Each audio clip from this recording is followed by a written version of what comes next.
back! Foreign forces go back! Foreign forces go back! Foreign forces go back!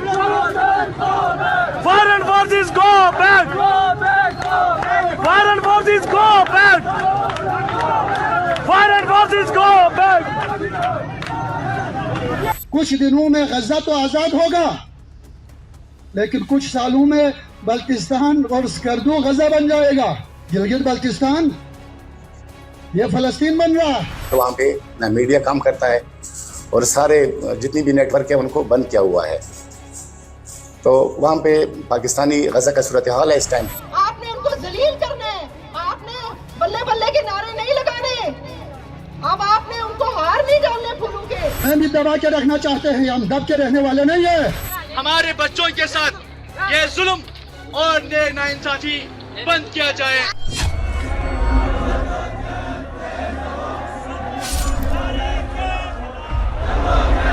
रियासत जान बचानी है, सियासत छीन लो इनसे।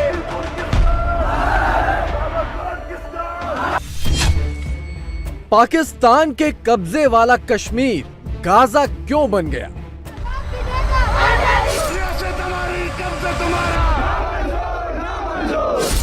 इस सवाल का जवाब समझने से पहले पाकिस्तान के कब्जे वाले कश्मीर के नक्शे को समझ लीजिए। भारत में जिस हिस्से को आमतौर पर पीओके कहा जाता है उसके दो प्रमुख हिस्से हैं। पहला है मुजफ्फराबाद, मीरपुर और रावलाकोट का इलाका और दूसरा है गिलगित बाल्टिस्तान का इलाका जिसका प्रमुख शहर है स्कर्दू। जमीन के ये दोनों हिस्से भारत का अटूट अंग हैं, लेकिन 1947 से यहाँ पर पाकिस्तान का कब्जा है। आज इन्हीं इलाकों से आवाज उठ रही है कि उनके हालात गाजा जैसे हैं। जुम्मा पढ़िया, मेरे घर आले सुन और खाना खादा, उतो गायब हो गए। वो वक्त ए वक्त कोई पता नहीं। निकी निकी बच्चियां रही अल्लाह दे वास्ते करके कोई आसान करो, उसने नबी दा वास्ता, उसने पैगंबर पाक दा वास्ता आसान करो। गिलगित बाल्टिस्तान का यही स्कर्दू पिछले कई दिनों से इंटरनेट पर ट्रेंडिंग है। कहा जा रहा है कि स्कर्दू इज नेक्स्ट गाजा, यानी अगला गाजा गिलगित बाल्टिस्तान का स्कर्दू बनने वाला है। यही बात गिलगित बाल्टिस्तान के लोगों की जुबान पर भी है। आपके शिगर में देखें, यहाँ के इंतजामिया के साथ साजबाज करके 7,000 से 10,000 तक केनाल वो भी लोगों को दे चुके हैं, फरोख्त कर चुके हैं। और स्कर्दू की हालत वो उससे भी अजीब है, दूसरे इलाकों की हालत उससे भी अजीब है। और जब कोई आवाज उठाते हैं, पानी के लिए आवाज, बिजली के लिए आवाज, गंदुम के लिए आवाज, अपने हुकूक के लिए आवाज उठाते हैं, तो उसके फौर शुरू लगा जाते हैं, उस पर ये लगाया जाता है। मैं तो ये कहूंगा, अगर ऐसी सूरत हाल रही तो एक कम से कम कुछ दिनों में गजा तो आजाद होगा, लेकिन कुछ सालों में बल्तिस्तान और स्कर्दू गजा बन जाएगा। गिलगित बल्तिस्तान ये फलस्तीन बन रहा है। पीओके, गिलगित बाल्टिस्तान और स्कर्दू को लेकर इंटरनेट पर लोग तरह तरह 1947 में पाकिस्तान यहाँ की दुर्दशा शुरू हो गई। 75 साल बाद यहाँ के लोग पाकिस्तान को एक पल भी और बर्दाश्त करने को तैयार नहीं हैं।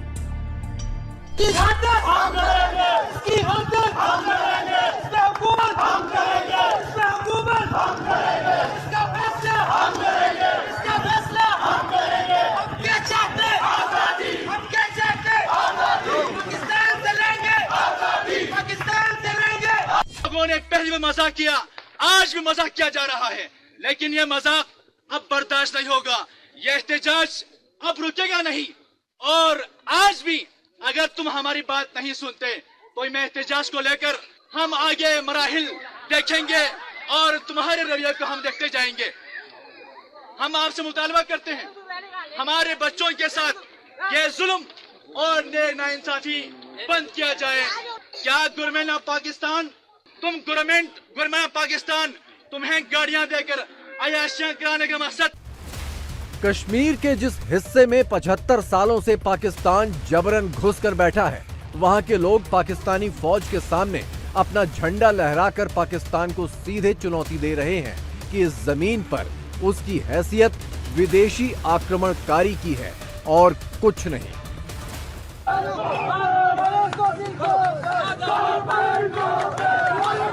Go back.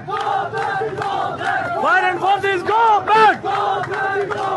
Foreign forces go back. Foreign forces go back. Foreign forces go back. Foreign forces go back. Foreign forces go back. Pakistan government मुर्दाबाद. पाकिस्तान मुर्दाबाद. कश्मीर जिंदाबाद. तुसा पाकिस्तान में रहने चले हो कश्मीर में कश्मीर नाल. इस वास्ते सारे लोग इजाजत करो ताकि असें आजादी मिली जाए इंशाल्लाह. इंशाल्लाह. पाकिस्तान गवर्नमेंट मुर्दाबाद. हमास के आतंकी हमले का नतीजा गाजा के आम लोगों को भुगतना पड़ रहा है। हमास की तलाश में इजराइल के लगातार हमलों ने गाजा के लोगों की जिंदगी मुश्किल कर दी है। मामला इजराइल और फिलिस्तीन के बीच का है, लेकिन 3,500 किलोमीटर दूर पाकिस्तान के नेता और मुल्ला मौलाना क्या कर रहे हैं? ये फैसला क्यों नहीं कर सकता कि पाकिस्तानी फौज को फलस्तीन में मदद के लिए इस्लाम के हक में बेहतर है कि दुनिया की बेहतरीन फौज को फलस्तीन में बैतुल मुकद्दस की हिफाजत के लिए भेजा जाए। और मैं खिराज तासीम पेश करता हूँ इस्माइल हनिया साहब को। आपने हमें आवाज दी, हमने उस पर लब्बैक कहा, हम मैदान में उतर आए हैं। इस्माइल हनिया सादा लो शख्सियत नहीं है जिन्हें पाकिस्तान के बारे में आगाही ना हो। मैं अबू उबैदा को खिराज तहसीन पेश करता हूँ, मैं हमास को सलाम पेश करता हूँ। पाकिस्तानी मौलानाओं को खबर ही नहीं है कि जिस गाजा का नाम लेकर उनके जिहादी कारोबार ने रफ्तार पकड़ ली है, वही गाजा उनके बाजू में भी तैयार हो गया है। गाजा के लोगों की जिंदगी मुश्किल में है तो पीओके और गिलगित के लोगों की जिंदगी भी मुश्किल में है। गाजा के लोग इजराइल की दखल का विरोध कर रहे हैं तो पीओके के लोग पाकिस्तानी कब्जे से लड़ रहे हैं। गाजा के लोग इजराइल से मुक्ति चाहते हैं तो पीओके के लोग भी पाकिस्तान से मुक्ति चाहते हैं। उनके मुहासबे का टाइम शुरू हो चुका है। आपने उनको वोट नहीं देना, आपने उनको जलील करना है, आपने बल्ले बल्ले के नारे नहीं लगाने, अब आपने उनको हार नहीं डालने फूलों के, आपने अब घरों से बाहर नहीं निकलना, उनको बताना है कि हम बागैरत बेटियां हम वोट कास्ट करवाने के लिए नहीं जाएंगी। चूंकि रियासत एक मुतनाज़ा इलाका है, लिहाजा रियासती अवाम को income tax, property tax, GST, mobile कंपनियों के टैक्सेस समेत दीगर तमाम टैक्सेस से मुस्तस्ना करार दिया जाए। आप एग्री करते हैं? आपकी डिमांड ये है तो क्या आप सब इस चीज में हमारा साथ देंगे? हमारे भाइयों को गिरफ्तार किया गया है, अगर खवातीन को भी ये गिरफ्तार करते हैं तो आप शौक से गिरफ्तारी देंगी? बात सिर्फ पीओके तक नहीं है। पाकिस्तान के पूरब और पश्चिम दोनों छोर पर गाजा की दास्तान सुनाई जा रही है।